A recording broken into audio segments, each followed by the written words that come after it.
On enchemine petit à petit vers la fin de cet Euro Allemagne 2024. J'espère très bien que c'est un très bon voyage ou soit une très bonne aventure pour tout le monde. Moi, de mon côté, oui. Et c'est pour cela que je me retrouve encore une fois de plus ce matin pour parler de ce nouveau podcast Allemagne 2024. On va parler des demi-finales. France, Espagne, Pays-Bas contre l'Angleterre avec ce casting de Genovic Lumbuenadio ainsi que de Josafa Maï. On commence avec ces derniers qui, c'est pour la toute première fois de nous rejoindre sur Dream Télévision, à qui j'ai dit bonjour, bienvenue. Bonjour, Hakim Kakimoshiko, et merci beaucoup. Là, ça va. Oui, ça va très bien. L'aventure de l'héros, comment vous le trouvez? Bon, quant à moi, pour parler de cette demi-finale, des deux affiches de demi-finale, je vais commencer par France-Espagne, ce qui est On, un on- gros choc. on va y arriver à ça. Donc, dans l'ensemble, comment vous avez trouvé déjà cette aventure de l'héros avant la demi-finale? Oui, c'est l'Euro, d'abord, c'est une grande compétition. Donc, ça promet toujours à être une grande compétition. Donc, nous avons vécu des gros matchs, des très belles rencontres. Donc, voilà, dans l'ensemble, je dirais que l'Hérault garde toujours sa place sur la scène européenne. Voilà. Geneviève Lumbonadio, c'est déjà un habitué. Avant la demi-finale, l'aventure de l'héros, il y a eu de la folie, il y a eu de la surprise aussi, mais il y a aussi de la suprématie. Donc, si on parle de la France qui a été toujours favori du début jusqu'en demi-finale, qu'elle n'est plus favorite, mais au moins du début jusqu'au quart de finale, la France a été favori. On peut parler aussi de la suprématie du côté français. Ouais, Exact. je dirais que la France a toujours été favorite Mm. parce que quand vous regardez sur les 5 dernières compétitions majeures auxquelles a pris part la France, vous verrez que la France a toujours joué le premier rôle. La France a été finaliste lors de l'Euro 2016, la France a été championne du monde de la Coupe du Monde 2018 en Russie. Après, la France devient jouer encore une finale de la Coupe du Monde, terminant deuxième. Et aujourd'hui, la France est au dernier carré de l'Euro 2024, contrairement à l'Espagne qui vient d'enchaîner sa deuxième demi-finale en 3 ans, en 4 ans, oui, en 3 ans, parce que l'Euro 2022 s'est joué en 2023. Et voilà, je dirais que sur la balance, les faveurs du pronostic vont du côté de la France, sur papier naturellement, parce que la France s'est forgé un caractère, la France s'est forgé une identité de grande nation lors de grosses compétitions de ces 5 dernières années. Et donc, je dirais que sur papier, la France part des bons pieds parce que la France, malgré les contenus qui biaisent, on va en parler bientôt, mais la France prouve qu'elle reste la France qui sait gagner même dans la douleur, même sans manière. Mais c'est une France qui sait chercher la qualif, c'est une France qui sait chercher la victoire au bout du bout. Et maintenant là, on s'attend à une affiche Espagne-France qui va vraiment nous surprendre à la limite, je dirais, parce que les deux côtés, il y a deux identités, il y a deux philosophies, il y a deux physionomies différentes. Et maintenant, on verra comment est-ce que les équipes, les deux sélections vont s'en sortir immaculées. On va en parler, mais je dis en gros que France-Espagne, c'est cette affiche-là vraiment qui augure euh, la finale en fait. Parce que je me dis, c'est l'équipe qui en sortira qui pourra aller chercher le Graal.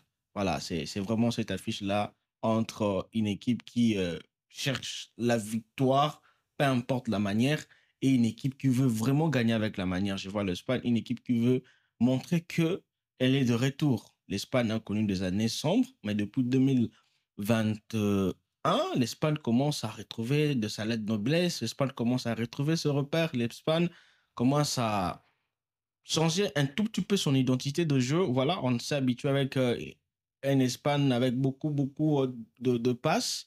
Mais c'est l'Espagne que j'ai vu lors de cet Euro. C'est vraiment une Espagne qui te gagne avec pas vraiment une forte possession, mais une équipe qui te domine, qui t'obtient beaucoup d'occasions, contrairement à l'Espagne les années antérieures, ils te gagnent avec beaucoup de possession, beaucoup de passes, mais il n'y a pas trop d'occasions.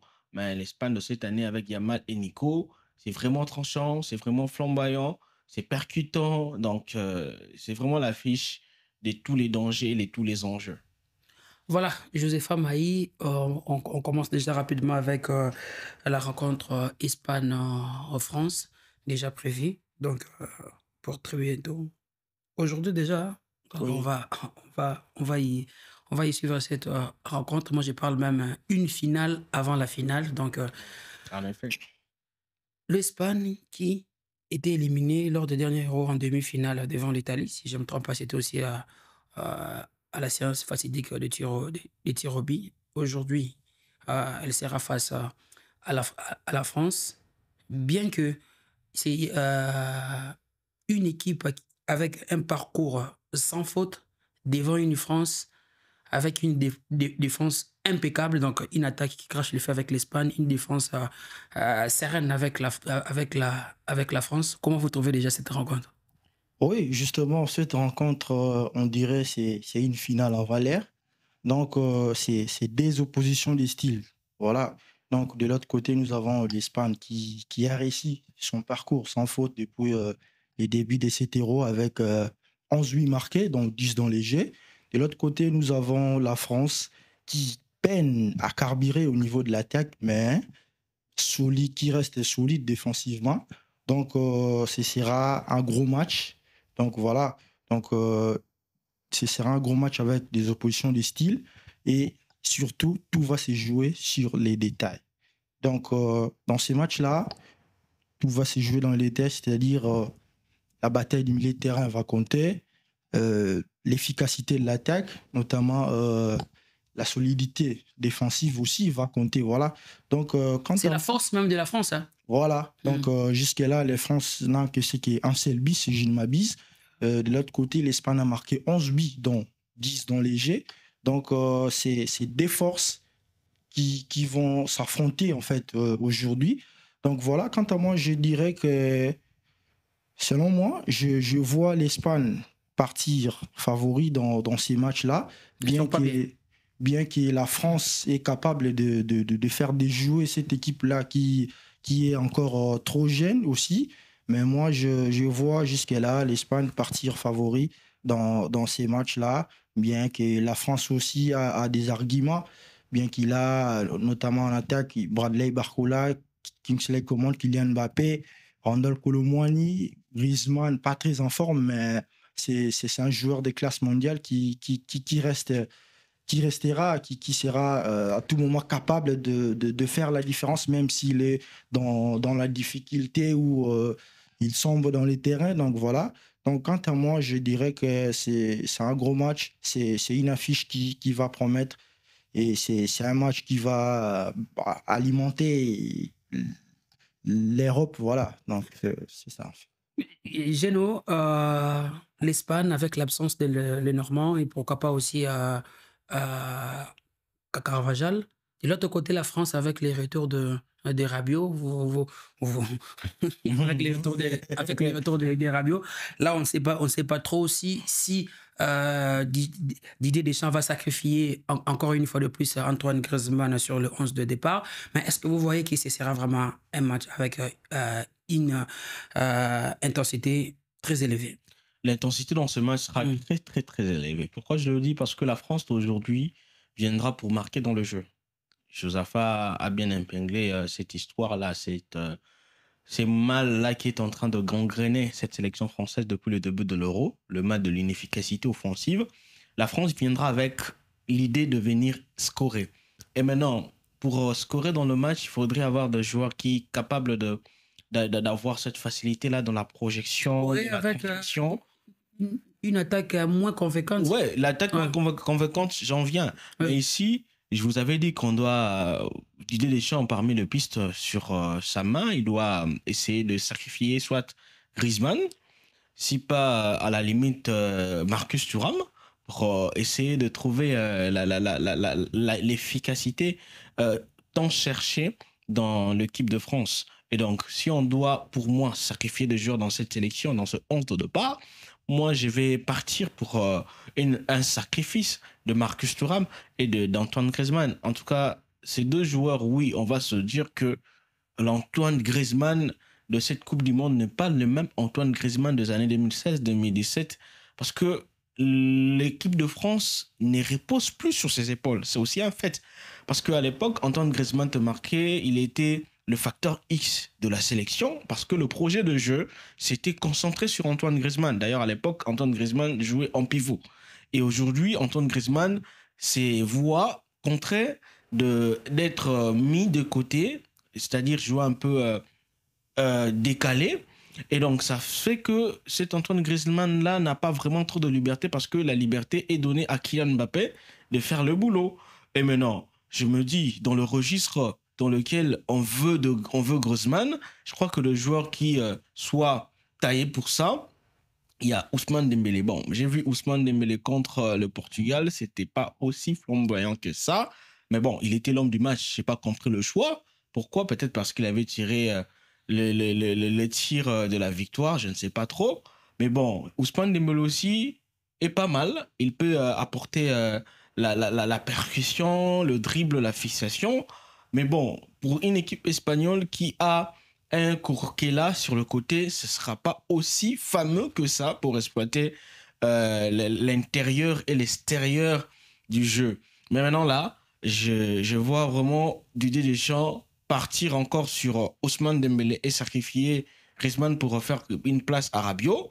Donc il y aura un trio dans le milieu de terrain, il y aura naturellement N'Golo Kanté, Aurélien Tchouaméni devant la défense pour récupérer plus de ballons, faciliter la relance et cette coordination-là. Et il y aura Rabiot et N'Golo Kanté naturellement pour former les trios. Et en attaque, Kylian Mbappé ne sera pas sacrifié parce que déjà, j'ai vu les statistiques le matin, c'est le joueur qui a réussi plus de sprints dans ces héros, malgré que ses courses ont été de manière générale fructueuse, parce que ça n'a guère porté. La France n'a pas marqué dans le jeu. Et je crois qu'aujourd'hui, Didier Deschamps doit un peu s'est replié un peu, s'est renoncé à lui-même. Partir avec Javier Barcola ne va rien lui coûter, parce que quand tu as deux joueurs de course, des dribbleurs qui s'est trouver facilement le grand rectangle, ce sera facile pour apporter plus de danger dans la défense espagnole parce qu'il n'y aura pas Normand. Donc, Aymeric Laporte sera dépourvu de son compagnon de tout Et le poids d'âge aussi. le poids d'âge. Ça pourrait permettre à Barcola de faire mieux le jeu. Voilà. Et déjà, quand vous voyez... Déjà, Carvajal, Carvajal ne sera pas là aussi. Voilà. Donc, il y aura Jesús Navas qui va les remplacer. Donc, le vieux Navas, la légende Navas. Donc, avec la vitesse de Barcola, je ne vois pas en tout cas Jesús avoir les souffles, ces seconds souffles-là pour supporter cette rapidité que ce gars n'a cessé de me montrer durant toute la saison. Contre le Barça, on a vu comment est-ce que Araujo a mordu la leçon après que Barcola lui a mis un ballon dans la course. Ça a été un carton rouge à la suite. Et donc, maintenant là, Didier Deschamps a tout pour gagner ces matchs. Si il reste égal à lui-même avec ses choix, je qualifie déjà ambigu. Je crois que l'équipe de France va quitter la compétition aujourd'hui. Donc, les pistes sont claires. Tu pars avec Javier Barcola, tu pars avec Dembélé et tu mets Mbappé dans l'axe. Si tu veux que Mbappé soit de côté, mais tu sacrifies Thuram pour Giroud quand même. Donc, tu peux pas mettre Thuram, je sais pas. Qu'est-ce que ce gars a pour qu'il soit titulaire lors de l'Euro? On parle de l'Euro, s'il vous plaît. C'est pas l'équipe de France de 2016, c'est pas l'équipe de France de 2021. L'autre fois, je regarde le match équipe de France, Portugal. Moi, je me dis, mais ces gens ici blaguent, c'est gars blagues. Quand vous voyez le match là, l'équipe de France te perd le match, mais avec combien d'occasions tentées, s'il vous plaît? L'équipe de France te tente plus de 5 occasions franches. Il y a des Pierre Gignac qui montent sur le terrain, ils trouvent les montants droits. Donc, je sais pas comment on est en train de blaguer. Aujourd'hui, des gars tels que Youssouf Fofana, il a le courage de dire en conférence de presse, on s'en fout, on a besoin de la qualification. Oui, vous vous en foutez parce qu'il y a la qualif.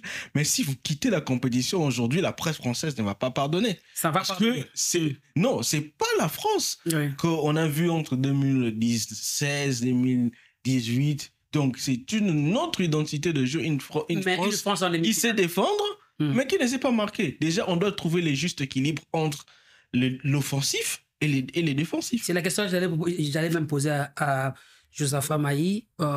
C'est de quelle manière? Parce que si la France a réussi à cadrer que 20 tirs de ces 86 tirs,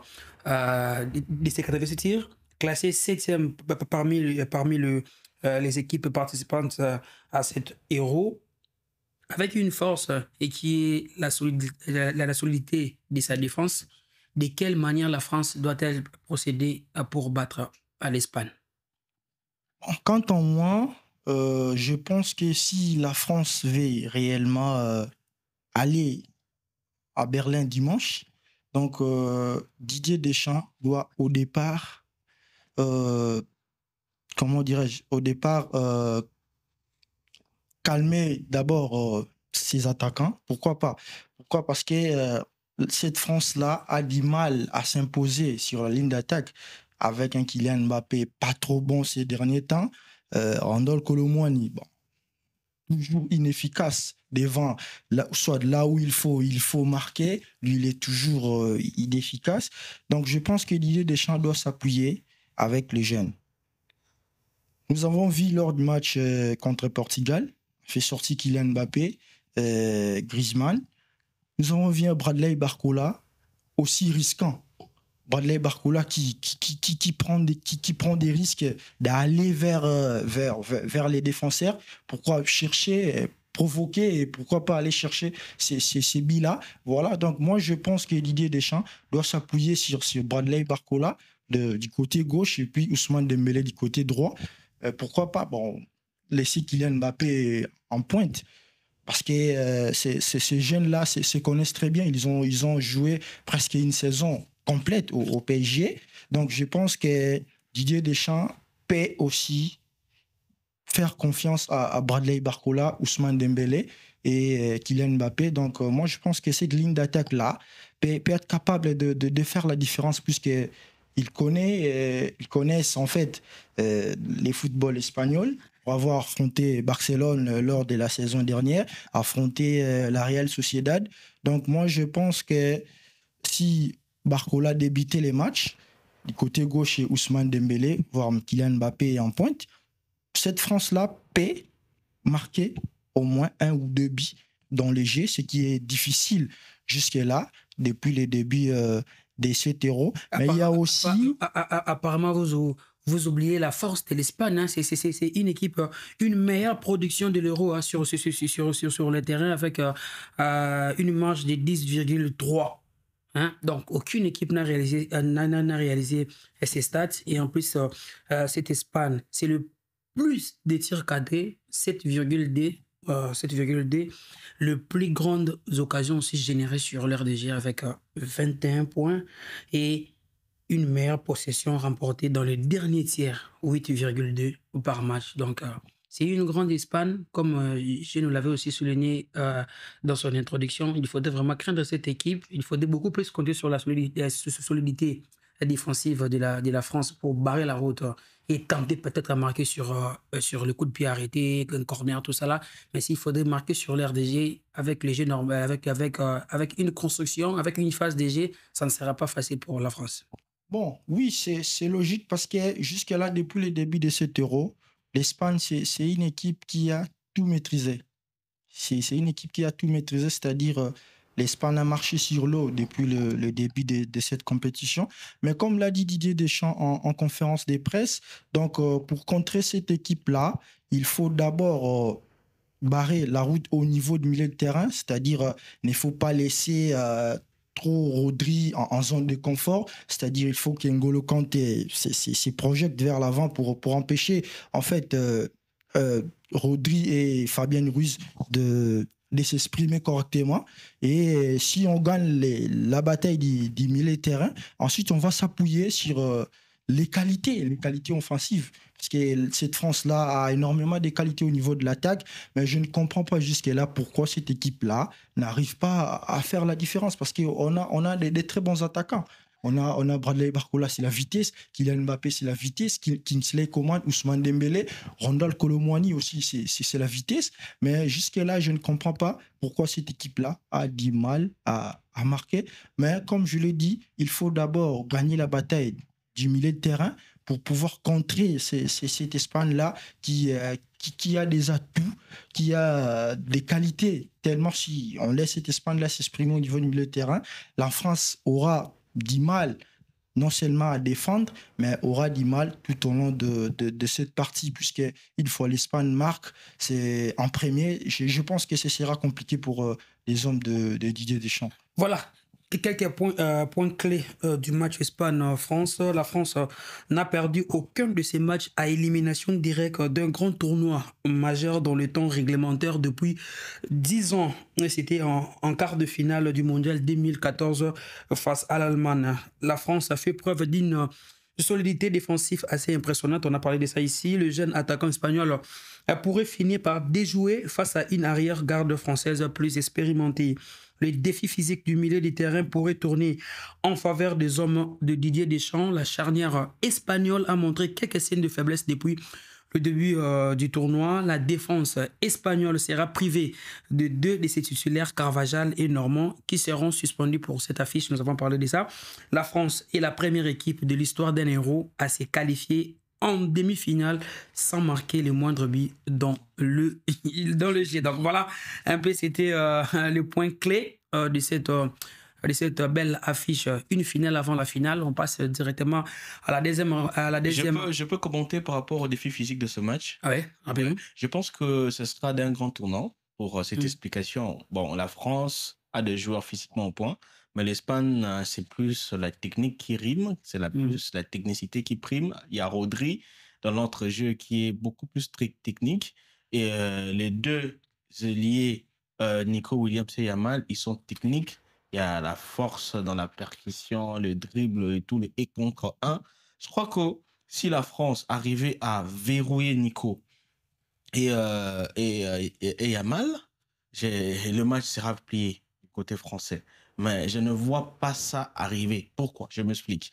Quand vous voyez Théo Hernandez sur le flanc gauche. C'est un Théo Hernandez qui joue plus haut, contrairement à Jules Koundé sur le flanc droit. Oui. Et donc, aujourd'hui, les consignes devraient être que Théo Hernandez, tu ne fais pas trop de dédoublements, tu restes sur tes gardes pour qu'il n'y ait pas de l'espace à exploiter pour Yamal. Parce que si vous laissez assez d'espace à Yamal, Yamal peut, avec un coup d'éclat, te supprimer 2 joueurs à la fois et te donner une passe décisive parce que c'est lui qui est le meilleur passeur du tournoi. Et donc, si Théo Hernandez me montre les visages que j'ai vus de lui lors du match France-Belgique, aujourd'hui, l'Espagne va encore percer cette défense française et marquer beaucoup de buts. Voilà, on commence aussi avec vous. On parle directement de la deuxième affiche de cette demi-finale prévue pour la journée de demain déjà. Angleterre face aux Pays-Bas. L'Angleterre qui était déjà classée parmi les favoris de ces tournois avec son effectif, malgré la qualité des jeux qui est un peu douteuse, devant un Pays-Bas qui a réussi aussi avec une attaque qui a marqué pratiquement 9 buts si je me trompe pas. Comment vous trouvez déjà cette rencontre? C'est la rencontre la plus indécise. Pourquoi je le dis? Parce que si vous voyez le Pays-Bas, c'est une équipe qui n'était pas attendue dans ce stade. Personne ne peut me dire le contraire. Ouais. L'Angleterre, naturellement, il était déjà favori annoncé, favori depuis 2021 après sa campagne. Et aujourd'hui, ils seront face aux Hollandais qui viendront décontracter. Bien sûr, ils seront face aux Hollandais qui vont jouer leur jeu à fond, qui vont jouer leur carte à fond, parce qu'ils savent que ça date depuis, je crois, 2010, que les Hollandais n'ont pas atteint le dernier carré d'une compétition majeure. En 2022, ils étaient en quart de finale face à l'Argentine éliminée. Et aujourd'hui, ils arrivent quand même à renaître petit à petit sans beaucoup de bruit. Maintenant, la pression dans ce match sera plus anglaise, parce que les Anglais n'ont pas droit à l'erreur. Vous savez, l'Angleterre t'a arraché une qualification au forceps contre la Slovaquie. et devient encore arracher une qualification face à la Suisse dans une même configuration. Et maintenant, là, vous devez sortir le griffe. Parce que en termes de la profondeur du banc, en termes de la complémentarité, en termes de la compactation, vous n'allez pas dire le contraire que l'équipe anglaise c'est la meilleure sélection, qui a des joueurs qui soient capables de se substituer en eux-mêmes. Et donc, le problème ici avec l'Angleterre, c'est que il y a son entraîneur qui n'aide pas l'équipe parce que son sélectionneur n'arrive pas à mettre une tactique à la taille de joueurs qu'il a sous ses mains. Et donc, ça se fait que l'Angleterre se cherche chaque match, il y a au moins 2 changements dans le 11 de départ. Et maintenant, là, les Oranges pourront jouer là-dessus. Parce que il y a de l'autre côté, il y a Javier Simon, il y a aussi, je crois, Memphis Depay, bien que c'est pas aussi, c'est pas trop alléchant que ça. Il y a Gakpo de Liverpool. Donc, c'est une sélection qui a grandi depuis un bon bout de temps parce qu'ils ont été jeunes ensemble, ils ont travaillé ensemble. Et il y a cette solidité, il y a cette homogénéité. Et donc, il y a la facilité de déjouer l'Angleterre qui euh, joue plus sur les individualités. Donc, si Bukayo Saka ne te sort pas un éclair de génie, l'Angleterre ne te gagne pas le match, ne te gagne pas le match face à la Suisse, ne te rage pas le match nul. Si Bellingham ne te sort pas ces ciseaux-là contre la Slovaquie, c'est cuit. Donc, Harry Kane qui était attendu comme le joueur sur qui tout devrait passer, aujourd'hui, Harry Kane est à côté de la plaque. Donc, c'est une équipe qui est dépassée par les événements vu la concurrence qu'il y a. Donc, je crois que le débat, bien sûr, le débat ici sera évoqué prochainement. Je crois qu'après cet héros, si l'Angleterre arrive à atteindre la finale, je crois que la fédération anglaise devrait penser à chercher un autre sélectionneur. Parce que Changer la sélectionneur qui viendra pour s'imposer, faire des choix justes, pas faire de choix parce que le joueur a brillé. Parce que quand tu as beaucoup de joueurs dans un même poste qui ont de profils similaires, tu es embrouillé dans la tête. Tu ne sais pas construire une équipe. Donc, il faut avoir la tête des entraîneurs qui sont, par exemple, au Brésil. Il vient au Brésil avec toute une pléiade de joueurs, toute une ribambelle de joueurs, mais il fait un choix parce qu'il veut te construire une sélection. Il veut te construire, il veut te construire une équipe, pas une sélection. L'Angleterre, c'est dans un stade d'une sélection. C'est pas une équipe. Vous voyez, par exemple, l'Espagne. L'Espagne, ils ont des joueurs pris par-ci, par-là, mais ils ont formé une équipe. Des joueurs d'Atlético Bilbao, des joueurs venus du Real, d'autres qui sont venus de l'Angleterre. Donc, c'est presque partout. Même la porte est venue d'Arabie Saoudite. C'est vraiment une autre configuration de l'Espagne de cette année. Maintenant, le mal avec l'Angleterre, ces joueurs, à grande partie, sont issus du championnat anglais et à cette difficulté-là de trouver la mayonnaise juste, de trouver les 11 justes pour faire, en tout cas, gagner avec manière, gagner avec plus de dextérité. Donc, c'est cette difficulté-là que l'Angleterre a depuis 2021. Donc, ça doit être élagué aussi rapidement. Voilà. Josaphat, c'est exactement aussi avec un Pays-Bas que nous avions suivi lors de la phase d'épaule. Un Pays-Bas poussif avec devant les Anglais qui jouent non seulement avec l'individualité comme Geno l'a souligné, mais avec un peu de collectif qui a permis au moins que cette sélection arrive jusqu'en demi-finale. Bon, je pense que ces matchs-là sera bon. Quant à moi, l'Angleterre déjà, qui ont les Anglais qui ont déjà la pression sur leurs épaules pour qui sont peu convaincants lors de cet héros, bien qu'avec un statut de favori, mais jusque-là, l'Angleterre peine à montrer en face du monde ses qualités, à montrer en face du monde que l'Angleterre aussi, c'est une grande nation de football. Mais donc, je pense que ces matchs-là vont beaucoup plus jouer sur les individualités. Pourquoi? Parce que l'Angleterre a beaucoup de joueurs qui sont trop jeunes, mais avec beaucoup de potentialités. Voilà. Donc, je pense que si l'Angleterre s'appuyait sur l'individualité de ces jeunes, notamment en attaque, il y a Bukayo Saka, il y a Jude Bellingham en milieu de terrain au cœur du jeu. Voilà. Donc, je pense que l'Angleterre peut aller chercher cette qualification-là qui manque en cette équipe pour voilà, venir sur les toits de l'Europe. Voilà. Donc, je pense que l'Angleterre peut jouer les coups à fond aujourd'hui pour arracher cette qualification-là et être présent dimanche à Berlin. Parce que déjà, en difficulté lors de huitièmes de finale, en difficulté en quart de finale, donc l'Angleterre... Cette sélection a joué 2 prolongations. Oui, voilà. Avec une séance de tir au but. Donc, je pense qu'aujourd'hui, l'Angleterre... Physiquement aussi, ils sont déjà épuisés. Oui, épuisés parce qu'avec l'écart de 48 heures, ce serait très compliqué pour récupérer les joueurs. Mais je pense que cette Angleterre-là peut jouer les coups à fond aujourd'hui pour ne pas arriver pour ne pas arriver à la séance des tirs au but.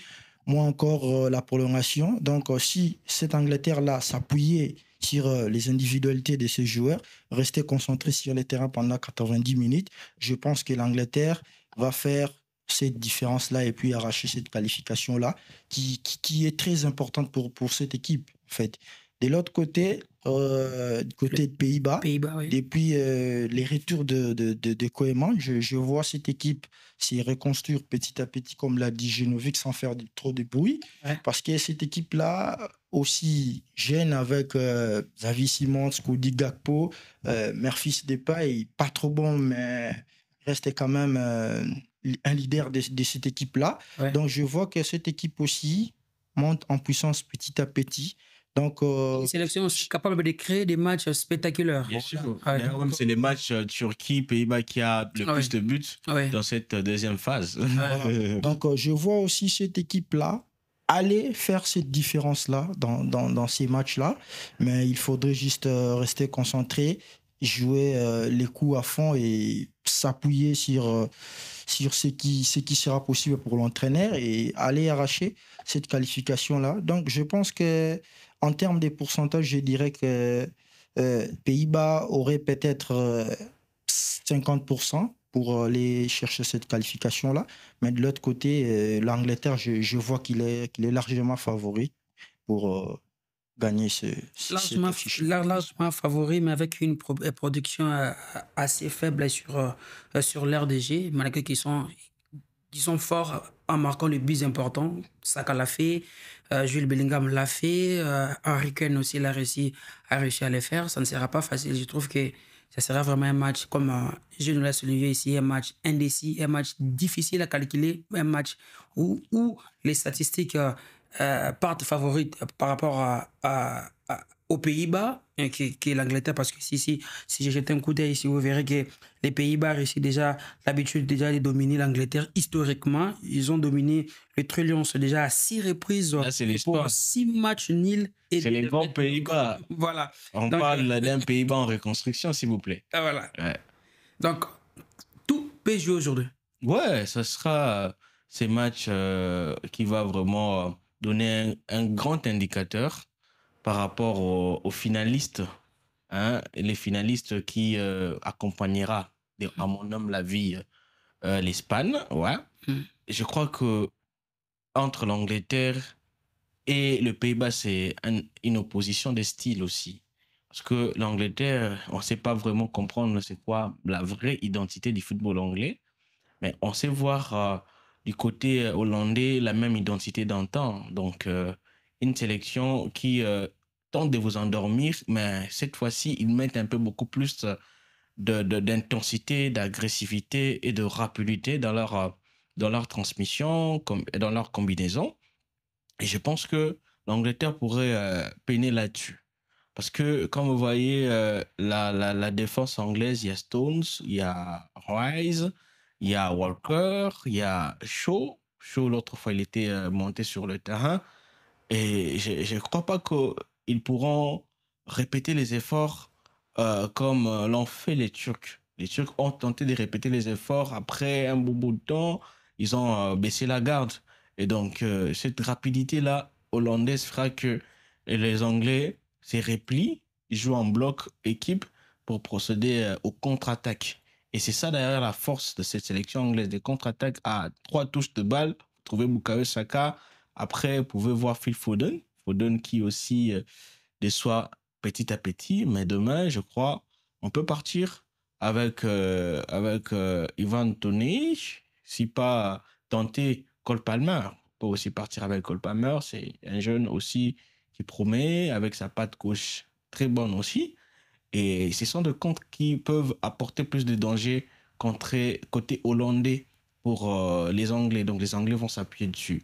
Mais je vois une explication qui sera âpre hein, en termes d'occasions créées. Parce que avec le bloc anglais et plutôt les blocs anglais et la facilité dans la transmission de ces three lions, je crois que les Hollandais aussi voudront vraiment limiter les dégâts. Donc, chacun sera sur ses retracements pour ne pas concéder le but fatal. Donc, c'est un match qui va se jouer vraiment jusqu'à la fin, comme je le dis au début. C'est une explication très, très indécise. Donc, difficile à pronostiquer. Difficile à pronostiquer, nous sommes arrivés à la fin de ce podcast spécial Héros allemand 2024. Rapidement, pour les pronostics, déjà comme nous avons l'habitude de le faire. Espagne en France. Espagne-France, je vois Espagne... Bon, je vais tenter comme l'autre fois. Bon, il ne fallait pas coutume, mais je vois l'Espagne l'emporter par 2-1. Ouais, et je pense que ça va vraiment se jouer à la ping-pong dans ce match. Et donc, une rencontre qui s'annonce ouverte, si je le dis. Donc, ça sera très ouverte, cette explication, vous allez voir. Et comme je le dis pour l'Angleterre, Pays-Bas, ça sera une affiche âpre. Donc, je vois 0-0. Au finish? Ouais. 0-0? Ouais. Le vainqueur sera qui? Le vainqueur, bon, si ça se termine par ces scores, l'Angleterre va l'emporter au tir au but. Voilà, c'est bien. Juste d'affaire. Pronostic. Bon, pour moi, Espagne-France. comme je l'avais dit déjà, que c'est l'Espagne qui part logiquement favori pour ce match-là. Donc, je vois l'Espagne l'emporter sur les scores étriqués d'1-0. Et de l'autre côté, je vois l'Angleterre faire la différence avec 2-1. Bon, je serai le seul aujourd'hui, donc. Moi, je serai le seul aujourd'hui pour pronostiquer en faveur de la France. Donc, ok, oui, pronostiquer en faveur de la France. Moi, je pense que je pronostique pour la France, soit aussi 1-0, soit sur un score étriqué. Mais au finish, c'est la France qui va remporter aujourd'hui le duel devant l'Espagne. Et de l'autre côté, Pays-Bas, Angleterre. Là, je vous rejoins. J'opte aussi pour l'Angleterre, soit 1-0, ou soit dans les séances fatidiques de tir au but. Donc voilà, nous sommes arrivés à la fin de ce podcast spécial Héros. Merci beaucoup à vous d'abord, Josepha Maï, pour avoir accepté notre invitation. Merci. Merci encore une fois de plus à vous, Géno. C'est déjà un habitué. C'est un plaisir d'être là. J'aime ce podcast parce qu'il y a vraiment une atmosphère prophétique ici. L'analyse coule comme de la prophétie, donc j'aime ça. Voilà, donc je crois déjà que vous serez encore là. Donc, non, je suis là. Pour la prédiction de la finale, mais également... Ici, on veut prédire. Voilà. Donc, déjà, vous nous faites des prophètes contre notre gré. L'environnement est prophétique. Voilà, déjà la semaine prochaine aussi, on va répondre avec Dream Team Forever déjà DCF, avec les actualités tant internationales mais qui est nationales. Il y a beaucoup de sujets à parler. Il y a les championnats nationaux du football féminin et pourquoi pas aussi l'annulation des élections du côté déjà de la fédération. Quid par rapport déjà aux actes déjà posés par les Connors, mais également aussi par rapport aussi aux entités ou soit ligues déjà qui ont déjà été élus, les présidents qui ont été déjà élus, ils ont déjà posé des actes déjà juridiques. Comment est-ce que les juges, qu'est-ce que la fédération doit faire pour essayer un peu de bien jauger cette annulation des élections. On y reviendra pour en parler déjà avec la DTF la semaine prochaine. Voilà. Merci beaucoup.